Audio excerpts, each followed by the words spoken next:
So anyone out there who thinks that sugar dating is all about sex, it's not. It's about finding things that are missing from your life. Mm-hmm. And it's just it's a cheat code, as you've said before. It's a fast track way to do that. Life is short. I know part of the family, has gotten sick at different points here. Yesterday is a memory and tomorrow is not a given. There are people making plans right now what to do tomorrow, and they won't wake up. Mm-hmm. And so live every day like it's your last.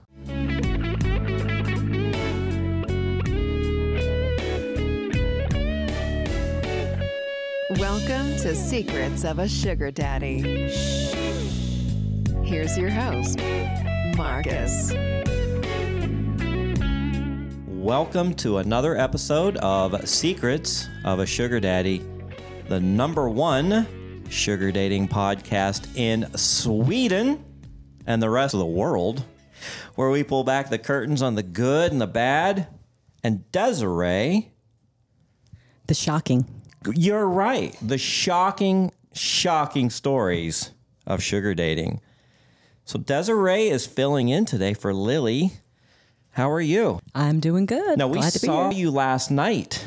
This was a spur of the moment, and last night was a spur of the moment. Yes, it was. Living local has its benefits. So you came to dinner with us. I sure did. So we threw that on Patreon, and Lily was like, hey, we've got an extra seat. We have a guest in town, and we're going to take him out to Maple and Ash, and there's just 5 of us, so we would really like to have 6.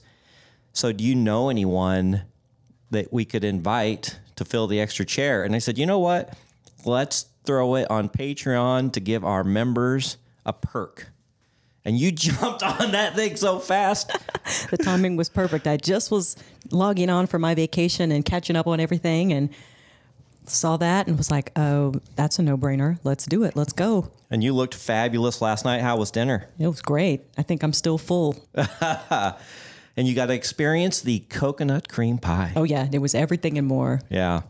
I know we ordered one and everybody took like one bite, savored it, and then I think Lily took the rest home. But even if you're overstuffed, you still have to have one bite of their coconut cream pie. It's amazing.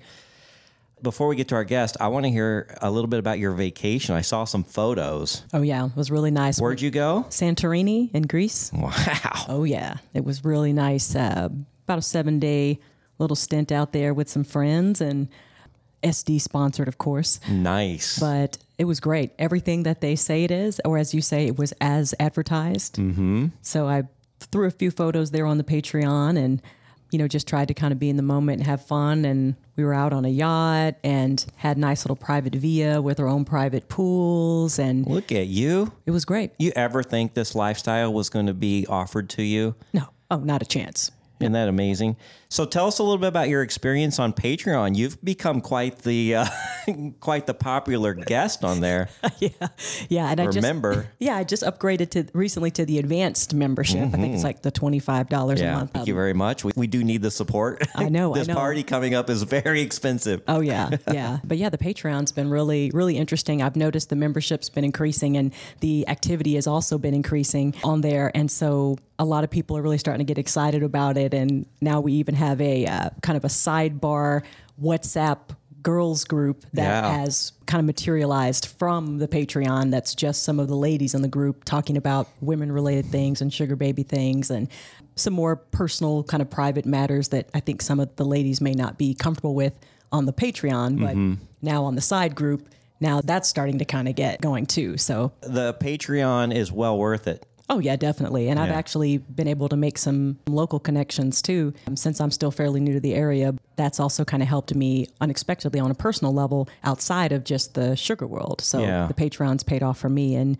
more ways than one. Well, if you guys want to join us on Patreon, we'd really love to have you there. It's like family, right? Yeah, it is. It's confidential, and it's a safe space, and everybody's kind of coming from the same angle, and you feel like you can throw questions out there or answer questions. And then, of course, get invited last minute to upscale restaurants. Extra perks.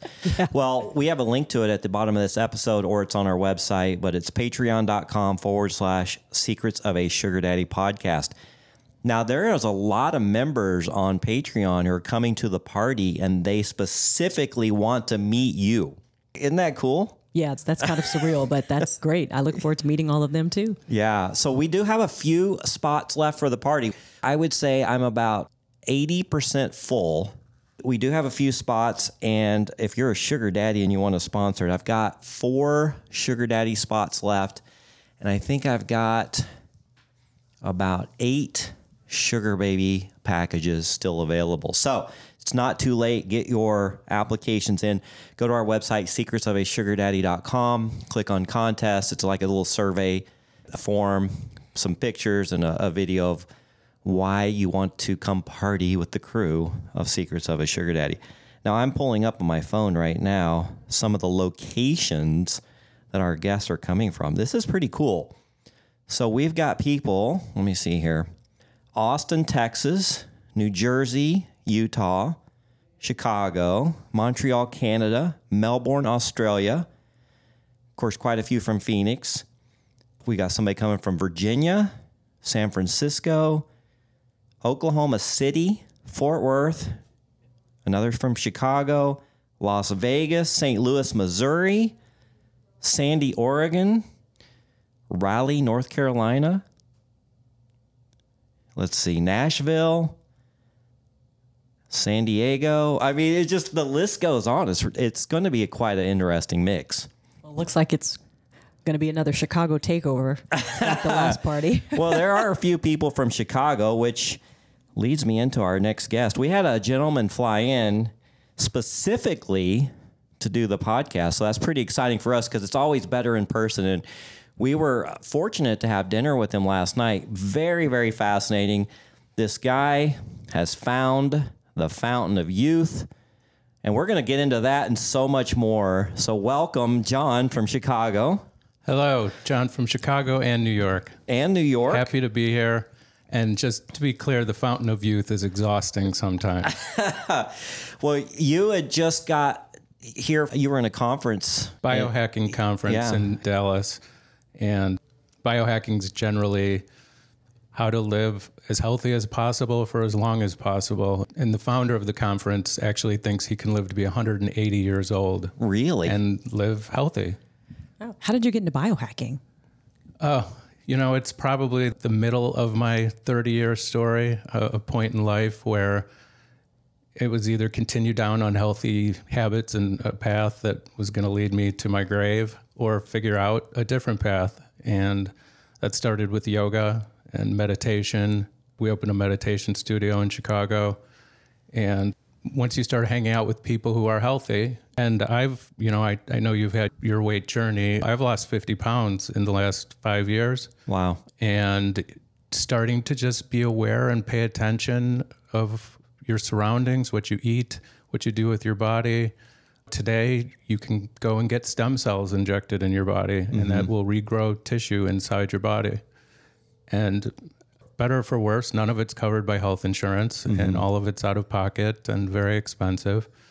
But I feel great. I wake up every morning, take my handful of supplements, and pop out of bed, and every day is a great day. And then it's kind of a cycle. Like you have a good day, you work out, you feel good, and then you sleep better. And when you sleep better, it just starts the whole cycle over again. So yeah, and it'd be a shame to work this hard and to get to this point in life and feel like shit. Right, exactly. And I'm in my mid-50s. Most of my friends get out of bed and their knees hurt and their shoulders hurt and they have a headache and they're dehydrated. And I probably try to spread the good word a little too much. Certainly been told to just shut the F up more than once. And he does not look like 50s. No, absolutely not. Matter of fact, you even told us last night that you microdose mushrooms to help too. Yes. Let's say I live in Denver then, because it's legal in Denver. Okay, we'll say you live in Denver. Right.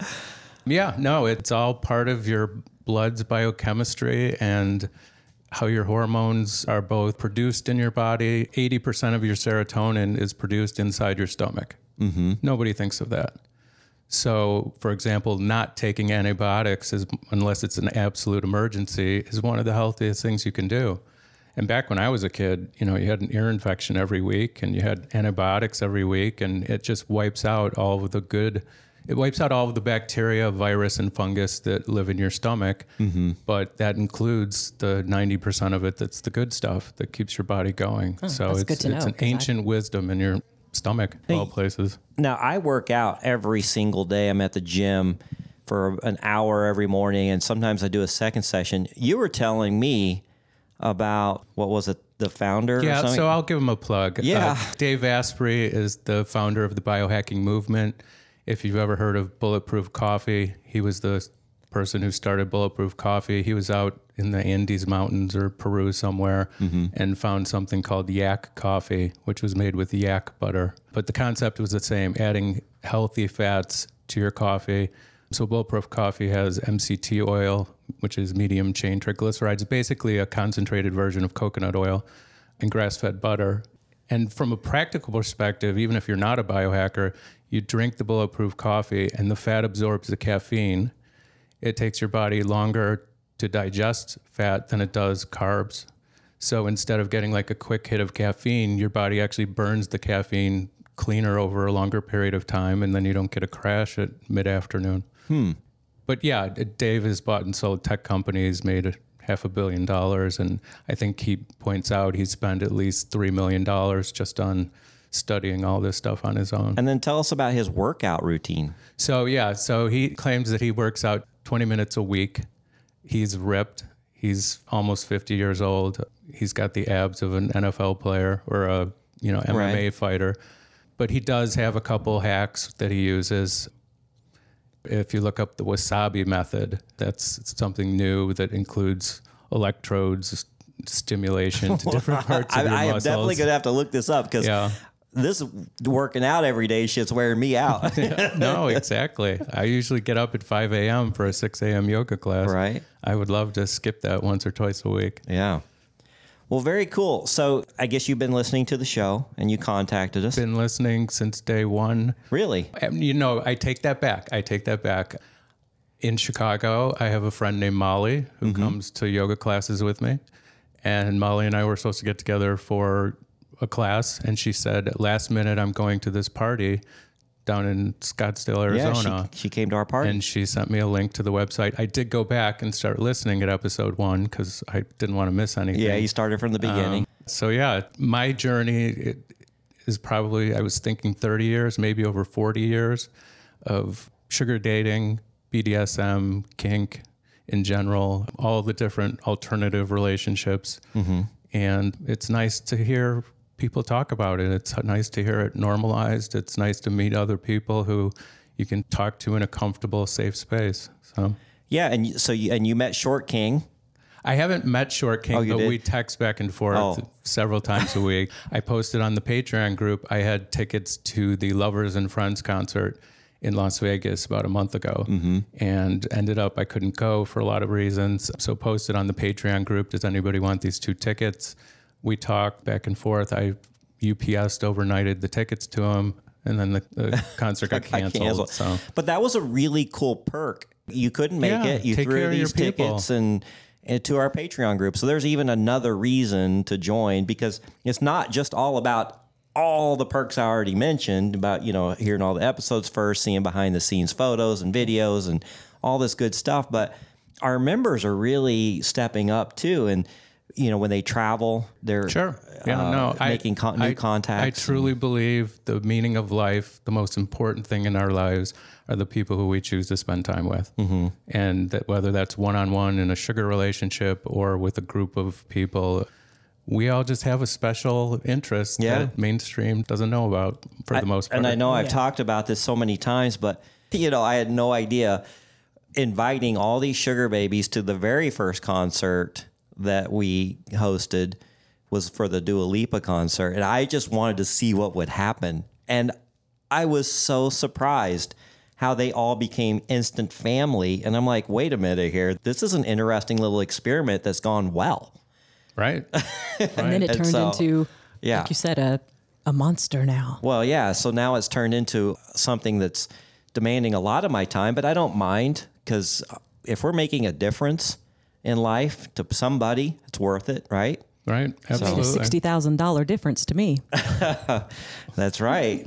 After your nice little allowance, right? Oh, yeah, it's in full effect. Yeah, that was fun talking about that. All right, so you said you've kind of been in and out of sugar dating for 30 to 40 years? So a lot of my sugar dating has included BDSM. Okay. Which is why we'll probably title this Master John. Okay. And so, that goes all the way back to when I was 12 years old. My family had a clubhouse in our backyard. And I used to lock our neighbor in the clubhouse just to listen to her cry and scream and yell. Oh, my gosh. And I'll tell you, I always let her out. And she always came back another time. She liked it. She liked it. So I know that BDSM is a big, scary term for a lot of people. They think of whips and chains, and it's not. It's about exchanging power dynamics with another person and the level of trust when you do it right. And in some cases, as I know you've learned firsthand, the concept is safe, sane, and consensual. Those are kind of the main principles of BDSM. Well, I know Alejandra had a really bad experience with it because she was with somebody that was not experienced correctly in doing it correctly, but it still hasn't curbed her desire to still experiment with it, still get it done correctly, because she's fascinated by some of those control dynamics, I think. Right. No, we perceive our lives with our five senses. So seeing, smelling, tasting, hearing, touching. And when you take away one of those senses, your body's naturally programmed to heighten the other ones. So you would be shocked if you're wearing a blindfold what you can smell that you couldn't smell 5 minutes ago. I don't know if you remember, but I've taken multiple sugar babies to the restaurant in Las Vegas called Blackout Dining, where you dine in the dark. You literally cannot see anything. It's pitch black, and they go, don't even try to adjust your eyes. They can't.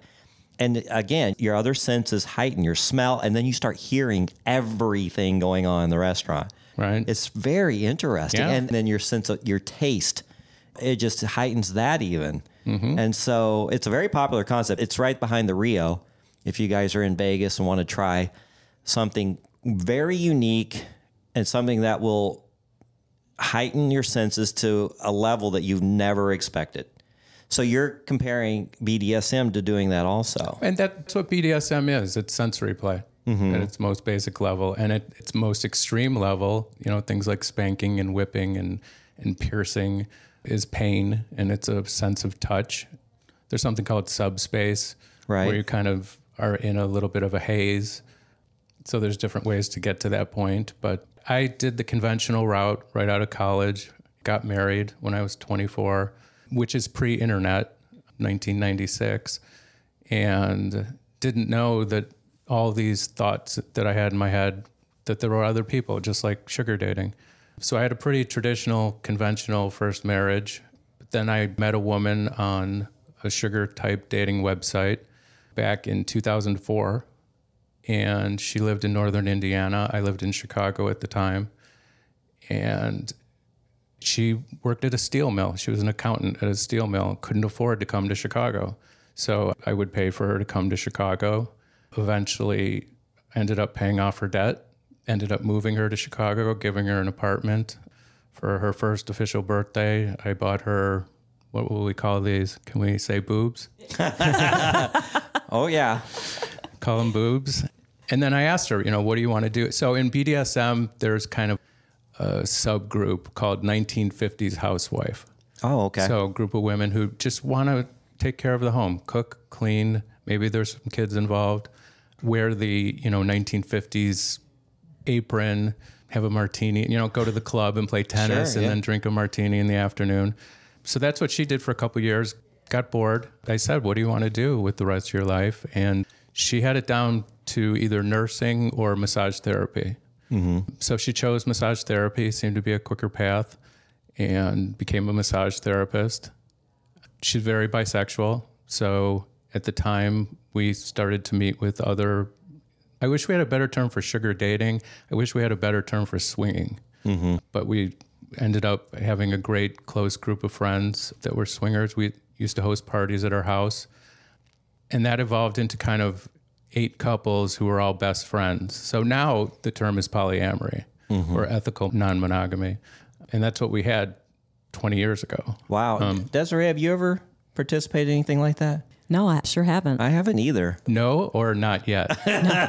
Not yet. Okay, good. So did you immediately feel comfortable doing that, or was it a little nerve-wracking in the beginning? So I kind of refound BDSM with, we'll call her Jules, was my second. We ended up getting married, my second wife. One of the first times we were having sex, doggy style, and I just kind of naturally spanked her on the ass. And she immediately had an orgasm. Really? And we both just stopped and looked at each other and thought, that's something we're going to have to explore a little bit more. I was going to say, if that's all it takes, I'll be Right. like, all right, John, we need to go Right. outside for a minute and let's see if it works on me. I think it's, a lot of foreplay up to that. So we started studying. I started studying. The submissive gives submission to the dominant. The dominant doesn't take it. So we used to go to weekend retreats, educational events. So there's something called breath play. So you can either cut the oxygen or the blood to the head. That's not something, people die if they do it wrong. So one of the conventions we went to, I took a 6-hour breath play class, and the first 3 hours was CPR certification. And then there was about 2 hours of why you should never do breath play. And then, Oh my goodness. and then 1 hour of how to do it safely. Electrical play, I know Short King has some kind of magic machine. Well, we had Jen on the show, and she said it was an out-of-body experience. Yeah. I have a TENS unit and I have a violet wand. It sounds like what he uses is some type of low voltage. Mm-hmm. But you have to be careful. You have to ask somebody, do you have a pacemaker? Right. Do you have any heart problems? You never want to use electricity around the heart area. But I've seen people who have electrodes on either side of a woman's pubic area and just stimulated an orgasm immediately. So it's pretty cool. It's fun to learn. It's fun to practice. And it's, great experience, I guess. You just always felt like you were wired this way, right? I was always different. Yeah. I just always was. Mm-hmm. Even in college, I found a Polaroid picture of a girl handcuffed to the bed. I remember her, but I don't remember the event. But so I don't know. Yeah, I was just always a little off. I think part of it is during the day, I'm a white collar corporate worldwide employee. And it's not been as satisfying as it was billed to be back when I was growing up. It pays well. It pays great. But It pays great. But I'll tell you, the most unhappy point of my life was when I had the most money. Really? So I started my own company, real estate development, construction, brokerage. And I think in the early 2000s, I made $5 million in 3 years. Mm-hmm. And at the time, I was still with my first wife. We lived on 20 acres out in the farm. We had a 6,000 square foot house with a 1,500 square foot accessory building. So the guy who built the property ran his business out of there, and we turned it into a workout facility. And in between those two buildings, I had about a 1/4 acre farm, garden, growing corn and peas and anything you can imagine. And I used to meet with my personal trainer in the accessory building, and I'll never forget going out at probably 5:30 a.m., take the golf cart out to the building, and I stopped at the garden, and the sun was coming up, and the mist was rising, and you couldn't possibly ask for anything more. Mm-hmm. I should have been 100% happy. This is it. I've achieved everything. And I was just so profoundly sad because something was missing from my life. Isn't that interesting? So... Can you imagine that, Desiree? Oh, wow. No, actually, I totally can.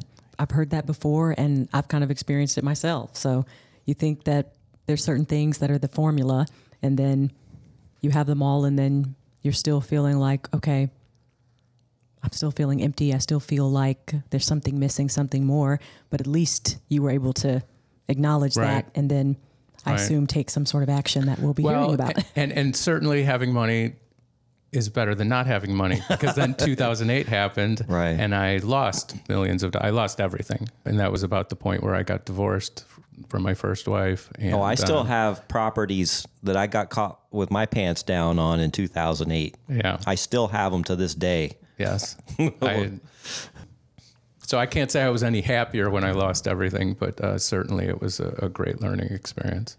But it was motivation to get back in it and get back to making money. So it's real easy. You just work 12 hours a day, 7 days a week, and and save your money. Yeah. So how did you know what was missing? How did you know what was the reason you weren't feeling happy? It's always been the interpersonal relationships. A dominant and a submissive are kind of described as a yin yang. So on their own, they're separate things, but when you bring them together, they become a whole, and you just know. So unfortunately, my second marriage did not work out for a lot of reasons unrelated to sugar dating or swinging or any of that. So that ended in 2012.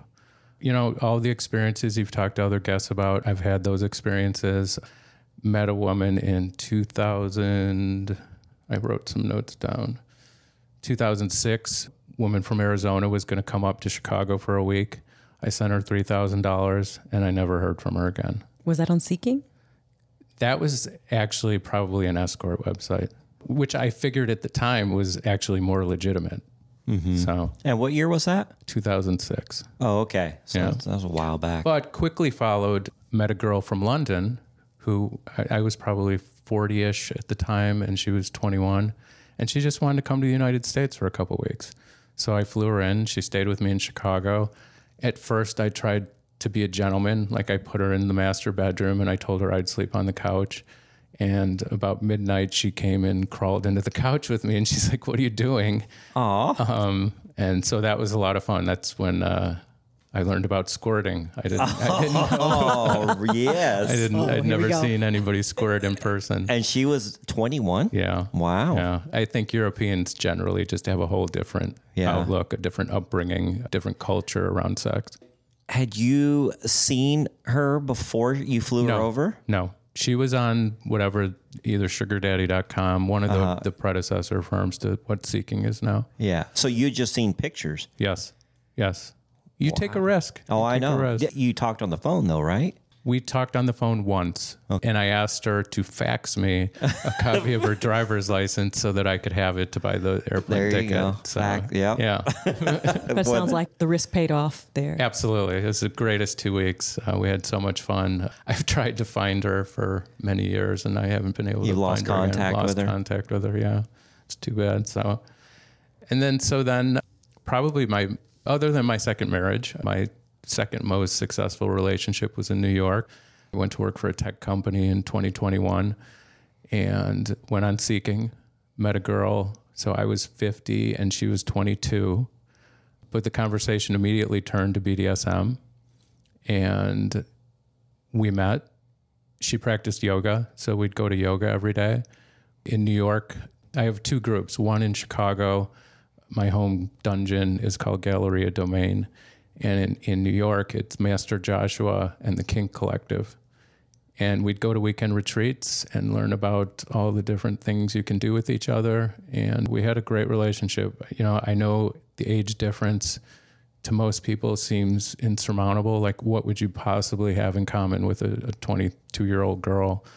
But it was like we were best friends, and we were best friends. Isn't that interesting? I never dreamed that I'm in your same spot. Yeah. You know, it's not intentional. I'm not specifically looking for somebody in that age range, but sometimes when I do meet and greets, you just click with somebody and you're just like, wow, you're 25, I'm 54 or whatever Right. age may be. We're 29 years difference, but I totally get you and you get me. I don't understand how this is happening. Right, And you stop thinking about it after a while. You don't even look at it as a number at all. right. No, absolutely. And she was 100% submissive. Part of my biohacking is I have this green drink that I drink every 4 hours. Mm-hmm. And it's got to be every 4 hours. Otherwise, I get withdrawal symptoms.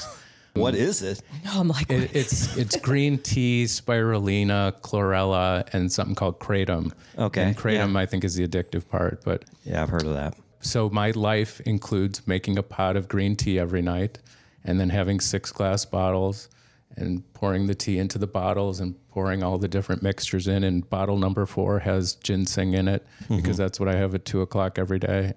And she just structured. loved it. She brought a notebook. She Yeah. started taking notes. She wanted the exact recipe. She wanted every bottle to be perfect. And it was just so a different form of love, I guess. I had a question you touched on. You mentioned the dungeons that you have, you know, in your different places you live. This is just kind of a random question. I want to make sure I don't forget. So at these dungeons, do they have it set up where if you're more advanced, you're looking for more advanced things. And then for people who maybe like myself, who are just wanting to go and see and get started, is it a place where someone who's just kind of fresh into it would feel comfortable? Or would you suggest someone show up to a place like that with someone else first on their first couple times until they got comfortable? How's the atmosphere for, I guess, kind of newbies?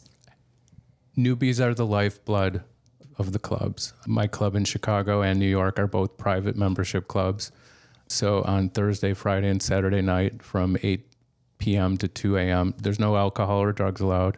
You never play with alcohol with pain while you're under the influence. And that's kind of the member playtime. Members can bring guests.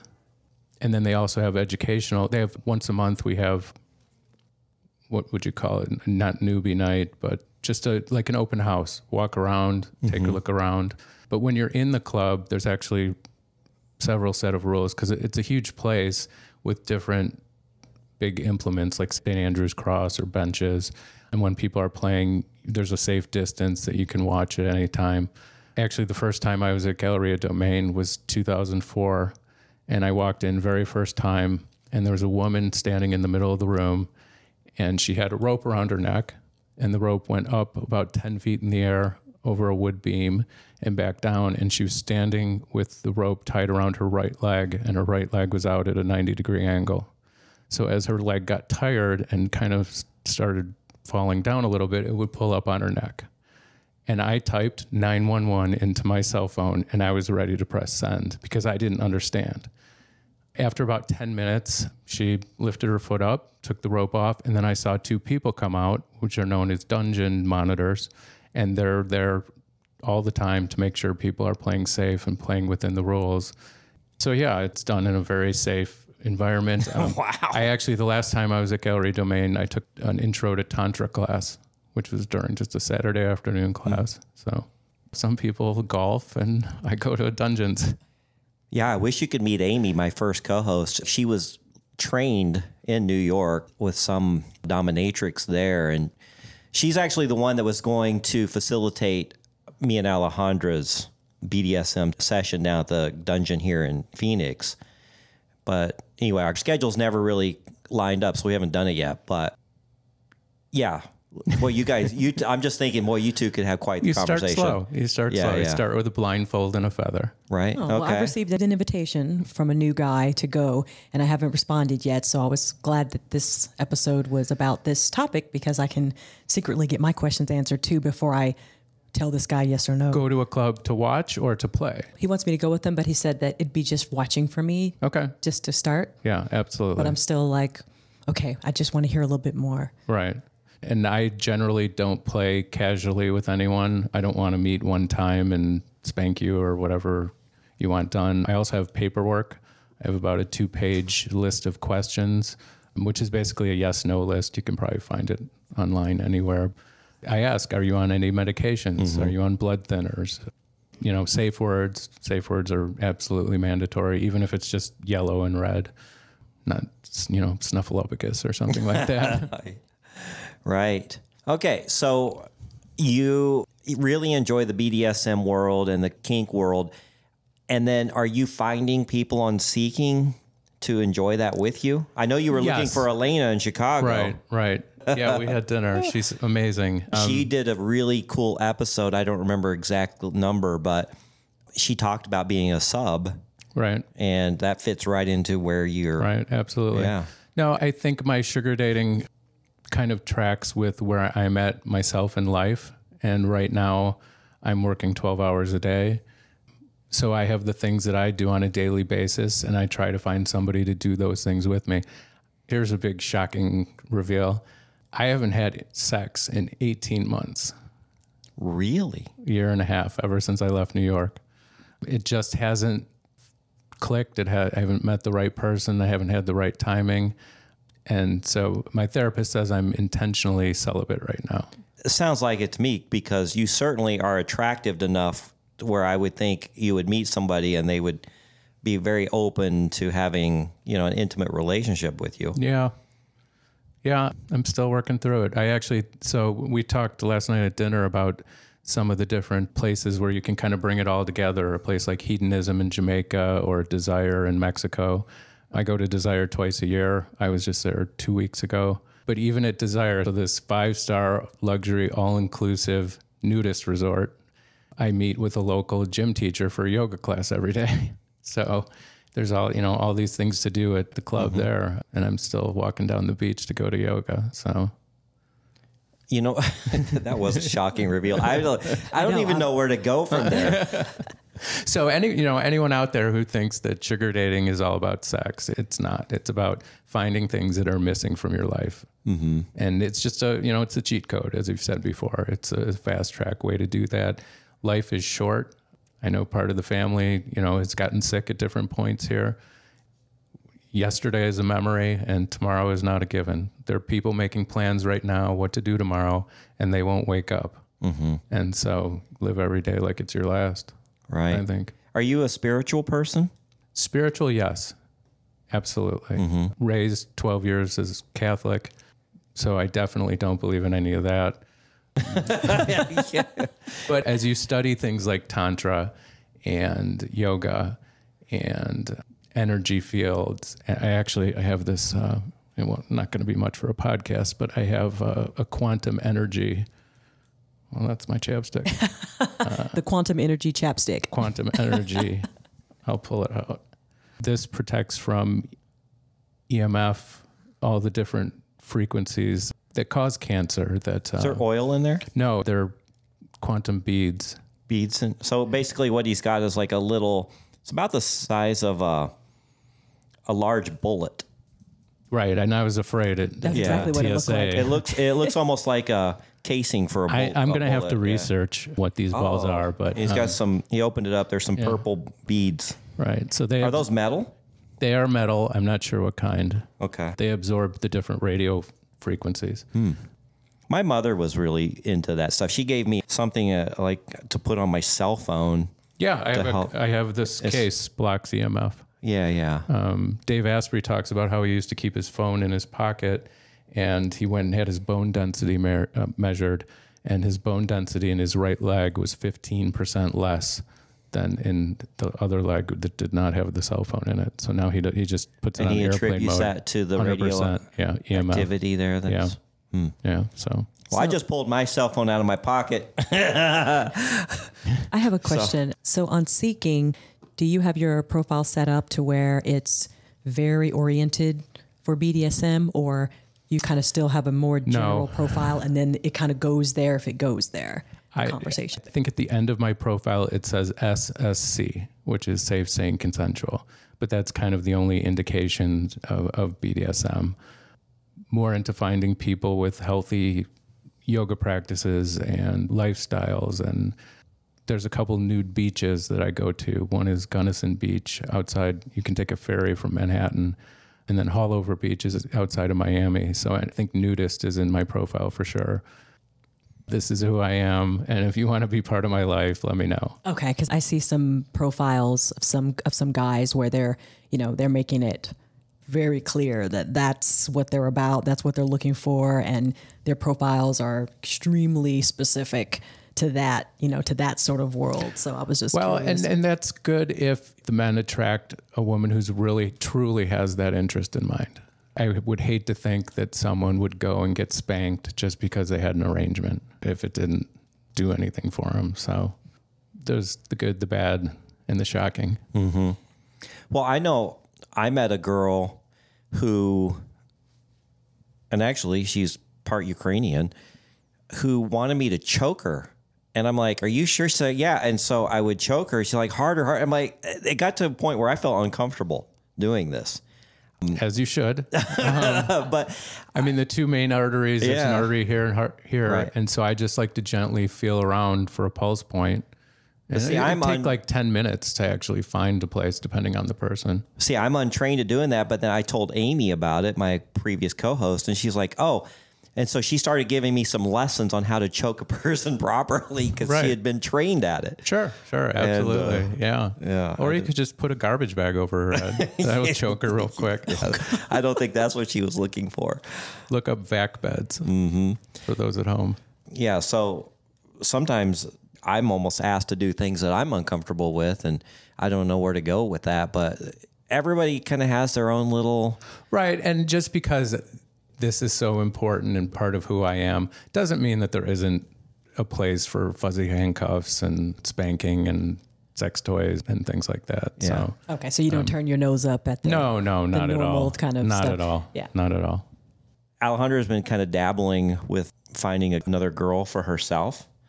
And this girl wanted her to choke her. And she was telling me about it. And she kind of in the same spot I was. She's like, I didn't know what to do. And anyway, it's just very interesting experiences she's having. She's still serious about that. Well, so search. the first one now is ending. She dabbled in it for the first time last month. But then she's finding out, I'm happy that she's finding this out, on how difficult it is for us guys, because she's having the same problems. And she's telling me, I'm like, yep, I completely understand, because she's having to take the dominant role with this girl that she's met. So they're ending that one. And she's like, okay, I'm going to try maybe 2 more times. And then I don't know, we'll see where it goes. So she's getting frustrated with other women. Is she still going through Bumble? Yeah, through Bumble. Yeah. So It takes, you got to look at, I'm not even going to use the right analogy, but yeah, it takes a while to find the right person. yeah. So Just, I mean, you know, in New York, I probably, from seeking, had at least 20 first dates with people that just didn't click, weren't mature, didn't have anything to talk about, couldn't carry a conversation. So, and you know, I know you guys talk about what type of arrangements different people have. I offer somebody $100. My second or third message is always, I'll send you $100 to meet me socially, lunch, dinner, drinks, yoga class, hike, until we mutually agree on a different arrangement. it's fair enough, I think, right? Yeah, I was going to say that's what we call in the group the elite. Well, I don't know, SDs. because I'll tell you, about 10% of the responses are, it costs more than that for me to get ready to meet you. So, you know, it has to be 250. I can't believe that, And because so a lot I of meet say, and greets well, you get thank nothing. you. Yeah, well, 100 is more than fair. I mean, just for the initial social meets. Right. I mean, so I guess they weed themselves out. I mean, Yeah.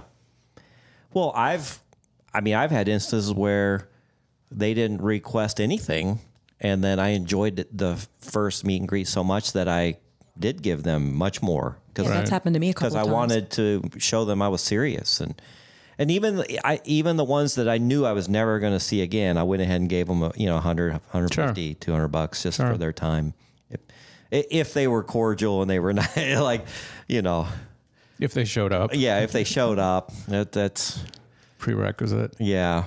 Yeah. Yeah, and that's above standard, really. I mean, I'm sure we'd all like to get, you know, some sort of gift for meet and greet, but I think that that's not the norm. So if there is an offer for it, that's a huge plus, and it does show that the individual's serious. But like you said, that's pre-arrangement, so there's numbers to discuss if things move forward. But you know, it could just be one meet and greet, and there may not be chemistry. Right. Then you don't want to be on the hook for some Right, huge amount exactly. when it doesn't work out for both parties and you go your separate ways. Right.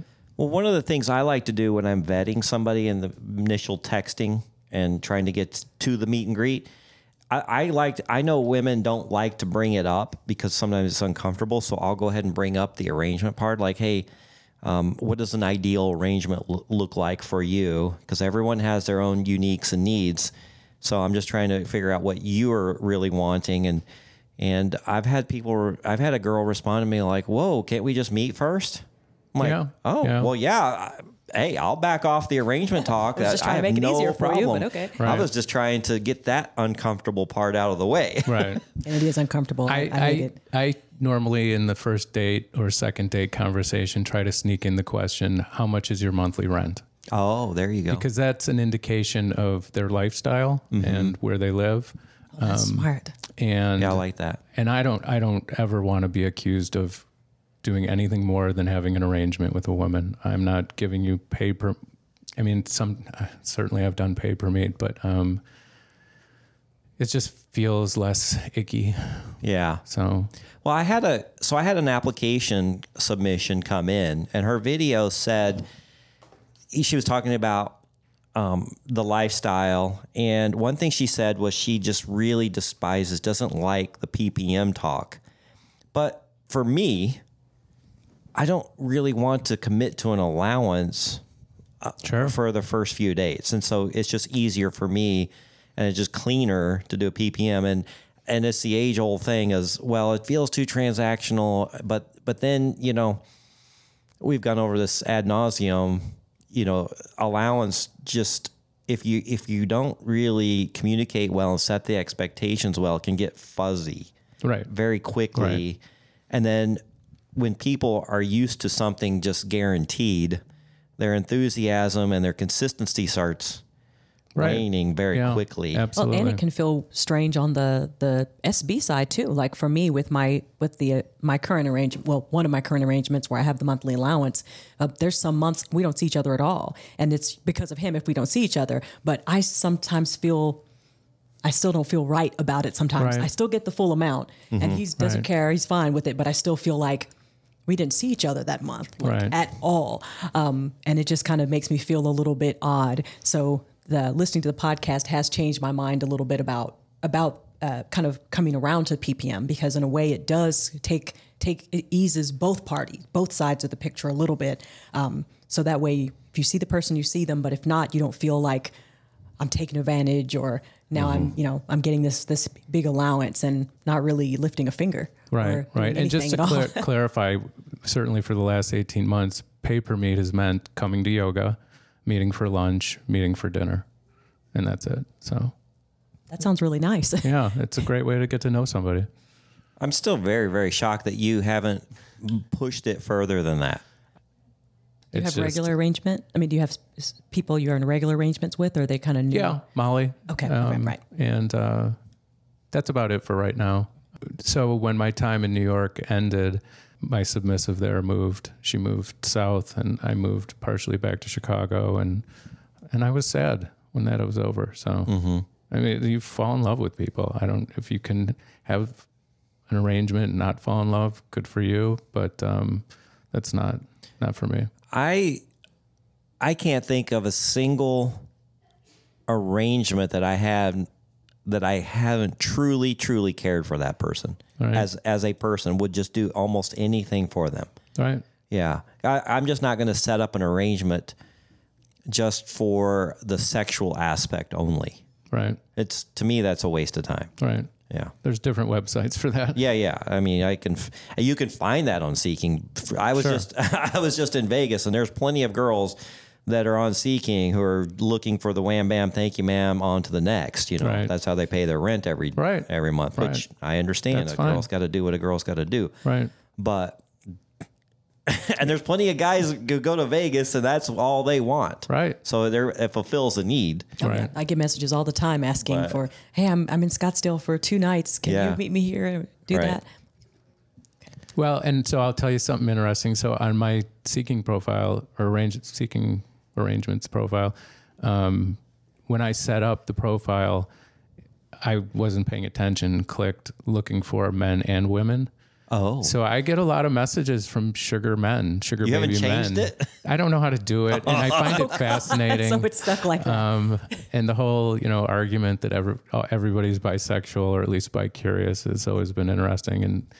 And we used to, at our swinger parties, we used to have that conversation all the time. You know, if you're sitting on a chair and a girl sits down on top of you, reverse cowgirl to have sex, and she's going up and down on top of you, and another guy comes up and starts licking the girl, his tongue is going to hit the guy's penis. Well, does that make him bi?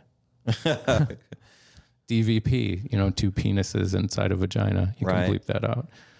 Does that make the 2 guys bi? I don't know. Most people say no. It's just a sex act. So I don't know. Yeah.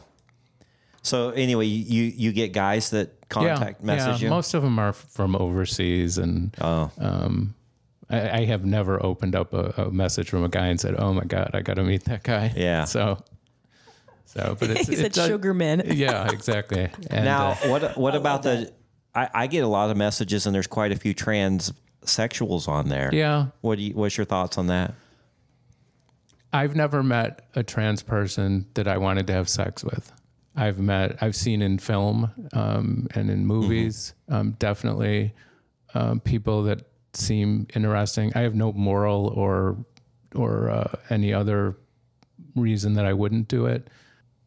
I just don't have any firsthand experience, but I just hope our society becomes more open and accepting. Well, we had a guest. She was as feminine, like I would never know. She was as feminine as you get. She was short, 5'6", very small frame, looked like she was supposed to be a woman all her life.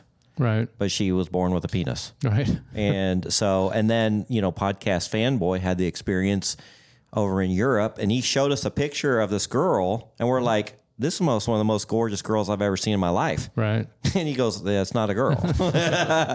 And she really wanted to meet me, so I met her. And he goes, it was an interesting experience. I wouldn't do it again, but she in all sense was a woman. Right. So I'm actually kind of shocked between the nude beaches I go to and the lifestyle resorts that I go to. I don't think I've ever met a trans person at one of those. Mm-hmm. So you've got me wanting to try one of these lifestyle resorts. I'm aware of them, but I've never. Pearl. So now I'm like, stay in the mansion. I want to try one. It's absolutely amazing. So, all right. Anything else in your notes? Let's make sure we get everything. No, I just, I encourage anyone who wants to get into BDSM to do it in a safe way.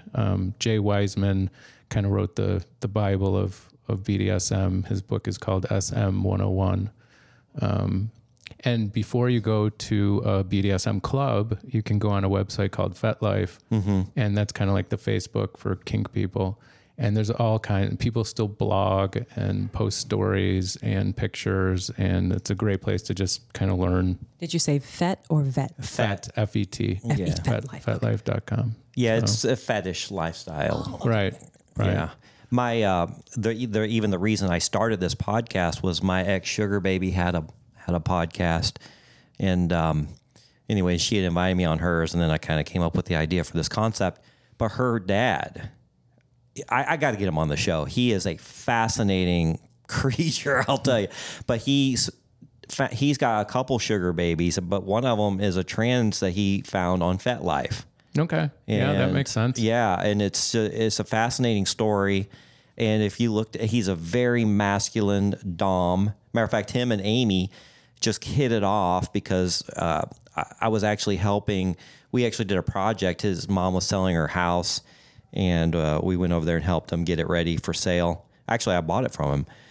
Anyway, so then I introduced those two, and man, once they start talking about fire play. Sure. And all this other, and they're actually speaking languages like terminology I wasn't familiar with, and she was just in hog heaven. Just her eyes lit up. She's like, "Oh my God, I really gotta pick this guy's brain because he's doing what I want to do." And right, no, and learning the safe way to do things it's amazing. Fire play is awesome. I know a couple of people who are. She got so excited, it's just you would never dream this girl who looks so unassuming would just all of a sudden light up inside when she starts talking about this subject that she's very familiar with now and had training on. It's just, she just feels very, very comfortable in that world. Right.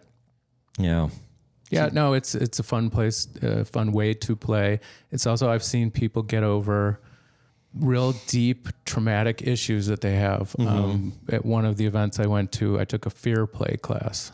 And this woman was deathly afraid of drowning in quicksand. Now, whether or not that's a rational fear or not, I don't know.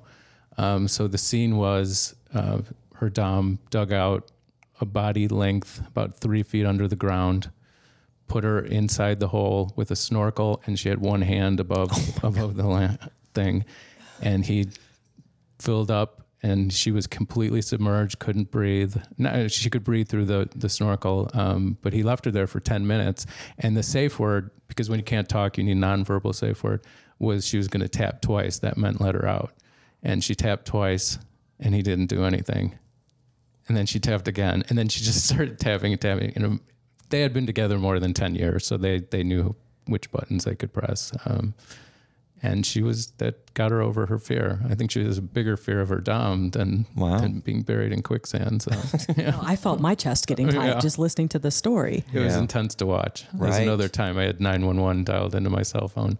So, Well, we certainly appreciate you coming all the way to Scottsdale, Arizona. Now, for the people that are coming to the party, we keep talking about how hot it's going to be. And matter of fact, we're going to be experiencing some of those temperatures here this weekend, early in June. But it's pretty hot out there right now, but it's bearable, right? absolutely. Nobody's absolutely. dying. No, wear a linen shirt, wear a short sleeve shirt, wear be shorts. fine, right? Yeah. It's going to be fine. It's fine. Get some green tea, Green tea, a little extra ice, Yeah. and your mushrooms. Our last party mushrooms were introduced to a couple people, and Microdose. yeah, microdose, right? Yeah. That'll leave you good. No, but thanks for having me. It's a great group, and encourage everyone to join the Patreon and see what it's all about. And if it's not for you, then you can quit the Patreon. Yeah. Who cares? Matter of fact, I'll even throw it one step further. If you join the Patreon and you don't like it, ask me for a refund. Right. I will. There's a button that says refund. I'll gladly hit it. Yeah, absolutely. No sweat off my back. Right. But I think you will. It's like family, and Desiree's finding out very quickly that she's got fans she didn't know she had, and she's Thanks, Patreon. yeah, and so many people are excited to meet her, and there's a lot of good advice going on there, and people are posting scenarios, and and it's a follow-ups lot of from fun. the podcast too, like from things that didn't quite get touched on in the podcast episodes. They'll kind of do continuations right there within the Patreon, Yeah. which has been really cool. Yep. All right. Thank you. Yeah, Desiree, thanks for filling in the last minute. Appreciate it. Glad to do it. You did fantastic. I have a feeling this might happen a few more times. Lily actually is going under the knife coming up this weekend, and she's getting a little nip and tuck and all kinds of little fun things happen. So she's going to look really good for the party. So we wish her the best on that. But if you guys want to share your crazy sugar dating stories, we'd love to hear them. Go to our website, secretsofasugardaddy.com. And again, come join us at Patreon. We do have a free membership, and I have been throwing some freebies out there for you guys. So you will actually get some benefits just for joining as a free member. But we would really highly encourage you to unlock the full experience and become a tier member. They start at only $10 a month, and then they go up from there. We've got some coaching, we got some profile reviews, and lots of good stuff there. So join us there. And then finally, we have a fun Instagram page too. Follow us there. We could always use another follower. All right, Master John. Thank you, Marcus. You Great look time. fantastic. I feel fantastic. Great having dinner with you last night. I Yep. knew this was going to be a fun episode because we really enjoyed the conversation. Yep, absolutely. Thanks for coming on. And Desiree, we will talk soon. Absolutely. Thank you. Okay, until next episode. Bye-bye. Thanks for joining us. If you'd like to connect or even be on the show, we'd love to hear from you at secretsofasugardaddy.com.